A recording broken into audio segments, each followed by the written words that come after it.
ராஜேஷ் அண்ணா உங்களுக்கு தெரியும், இங்கதான் இருக்கிறாங்க. நாங்க ரொம்ப ஆழ்ந்த வருத்தத்தில் இருக்கிறோம். நம்ம கட்சி சார்பா நாங்க உங்களோட நிக்கிறோம்.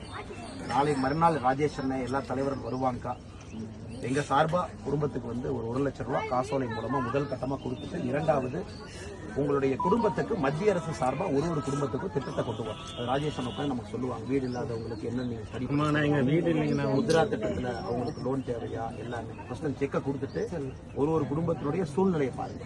குடும்பம் எப்படி இருக்கிறாங்க, படிச்சிருக்கிறாங்களா, ப்ரீ மெட்ரிக் ஸ்காலர்ஷிப் தேவைப்படுறாங்க, ஒரு குடும்பத்துக்கு ஒரு நோட்டு போட்டு நீங்க கொடுத்துருக்கீங்க. நாளைக்கு நீங்க சம்பத்தண்ண மாவட்ட தலைவர் அண்ணன் அருள் அண்ணன் இருக்கிறாங்க.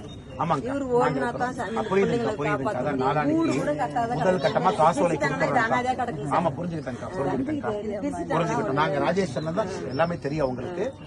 முதல் கட்டமா உங்களுக்கு நாங்க நிதி உதவி செய்யறோம். குடும்பம் எல்லாரும் தைரியமா இருங்க. அண்ணன் இல்ல நமக்கு என்ன ஆகும் போதுன்னு பயப்படாதீங்க.